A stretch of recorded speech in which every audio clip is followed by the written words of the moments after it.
The late afternoon sun stretched across the turquoise waters of Nassau as Malik Johnson stepped off the ferry. The salty breeze clung to his skin, carrying the familiar scent of the ocean he had missed for years. His boots pressed against the wooden dock, and he felt a surge of emotion. Home. Finally, after years of chasing work abroad, he was back in the Bahama Islands.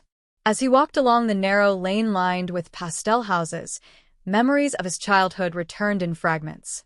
The sound of laughter from neighbors, the shuffle of dominoes in the shade, the aroma of fried conch drifting from kitchens. Yet, there was a silence in the air that unsettled him. Something felt different, heavier, as though the island itself was holding its breath. When he reached the family home, the white wooden shutters looked worn, and the paint had begun to peel. The once lively garden where his father had grown hibiscus and bougainvillea now seemed tired and unkept. Malik placed his suitcase down, pausing before the door. He expected to hear the crackling radio his father always tuned to late-night calypso, or the deep laugh that filled every corner of the house. Instead, there was only silence. He pushed the door open slowly, the hinges groaning. Inside, the air was thick, still, and strangely cold despite the heat outside. Malik called out, his voice uncertain. "Hello? I am home." No answer. His chest tightened. He stepped further into the hallway, his footsteps echoing on the wooden floorboards. Just then, a sudden sound startled him. Quick, uneven footsteps coming from the back of the house. Before he could react, his brother Darius appeared, rushing towards him with a face pale and damp with sweat. His eyes were wide, and his voice cracked as he shouted words that froze Malik in place. "Do you have a knife? We have to cut down Dad." The words hung in the heavy air like a curse. Malik felt his blood run cold, his heart hammering against his ribs. He stared at Darius, unable to move, unable to speak, as dread coiled in his stomach. Malik's throat was dry. His brother's words struck him like thunder. For a moment, he thought he had misheard. Yet Darius's trembling hands and desperate eyes told him there was no mistake. "What do you mean?" Malik whispered. His voice trembled as though he feared the answer. Darius clutched his arm. "He is trapped. You must come. Please." Malik followed his brother through the narrow corridor. The air grew colder with each step, and a heavy stillness pressed against him. They entered the back room, dimly lit by the last glow of the sun seeping through slanted shutters. There, in the center of the room, sat their father, Samuel Johnson. His body seemed to sink into the old rocking chair, frail and sunken, his chest rising and falling with shallow effort. His eyes were closed, and his lips moved faintly, as though murmuring to someone unseen. Malik's heart twisted. The man who once carried him on broad shoulders, who built this house with his bare hands, now looked like a shadow of himself. "He has been like this for days," Darius said, his voice cracking. "I tried everything. He barely eats. He barely drinks. And sometimes he hesitated, then whispered. Sometimes he cries out, as if begging to be freed." Malik turned sharply. "And that is why you asked for a knife? To cut him down." Darius lowered his head. "Not to hurt him. To release him from this prison of pain." The words chilled Malik, as if the walls themselves were listening. That night, the island seemed restless. Outside, the waves crashed harder against the shore, and the palm trees swayed in a wind that carried the sound of distant whispers. Malik sat by the window, unable to sleep. He replayed his brother's words again and again. The idea of ending his father's suffering gnawed at him, but the thought was unbearable. He looked across the room at Darius, who sat with his head in his hands. "People talk," Darius murmured suddenly. "They say when the soul is ready to leave, but the body will not let go. It lingers in torment. Do you not hear it in his breathing? Do you not see it in his eyes?" Malik shivered. The Bahama Islands had always been a place of folklore, where the living believed the sea carried voices of the dead. But now, those tales pressed too close to reality. From the bedroom, a sound broke the silence. Their father groaned, long and heavy, followed by a whisper that neither of them could make out.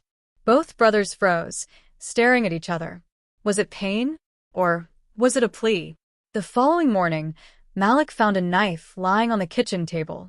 It was sharp, freshly cleaned, gleaming in the shaft of sunlight breaking through the slats. His stomach churned. "Why is this here?" he demanded.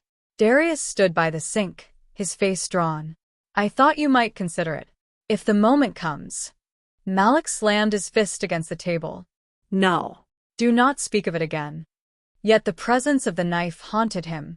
It was no longer a simple tool for cutting bread or fish. In his mind, it had become a symbol, a choice hovering between mercy and sin. Their father stirred faintly in the other room, his weak cough echoing like a reminder that time was slipping away. Malik spent the day by his father's side, holding his fragile hand.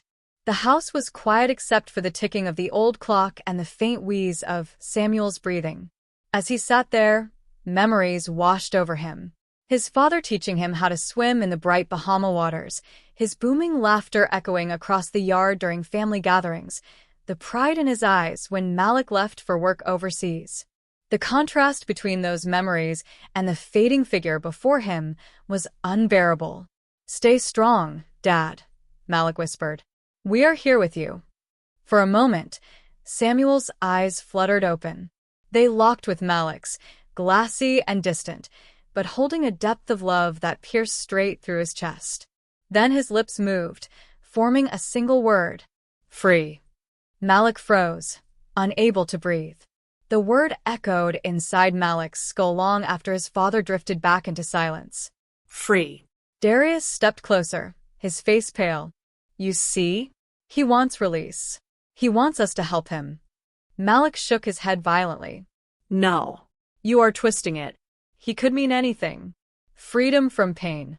Freedom in his dreams. We cannot decide for him." But the seed of doubt had been planted. Malik could not escape it. Every sound his father made, every shallow breath, every groan, seemed to beg for something beyond their reach.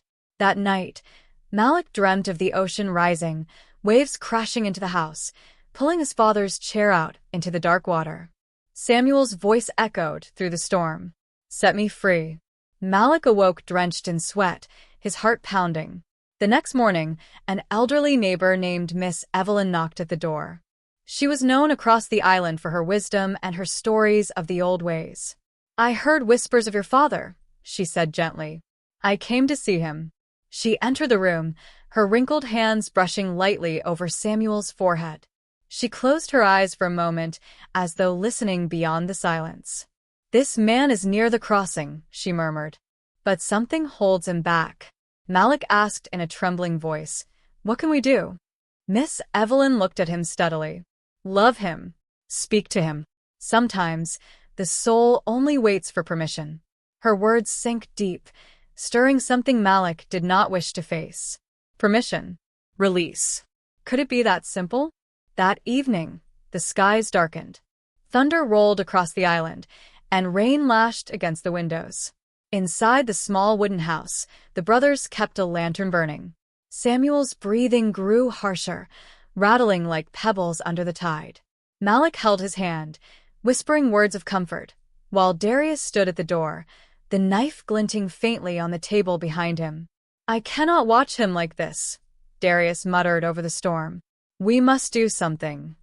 Lightning flashed, illuminating their father's face.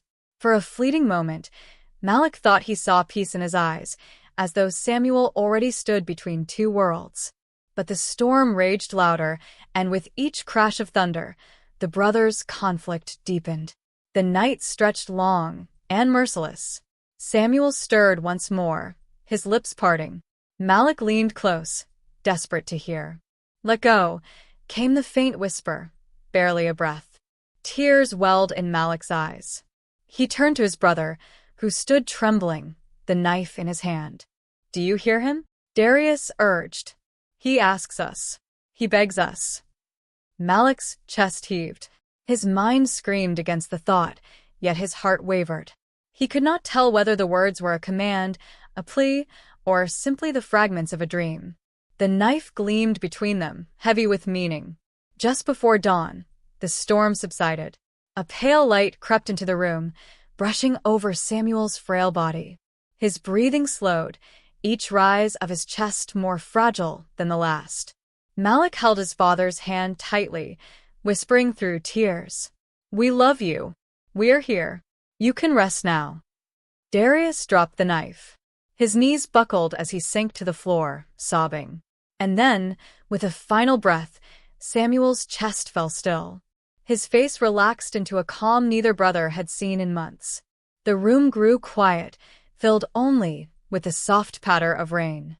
Malik pressed his forehead against his father's hand, grief and relief colliding inside him. Samuel Johnson had crossed at last. The brothers sat in silence, the weight of the night still heavy upon them.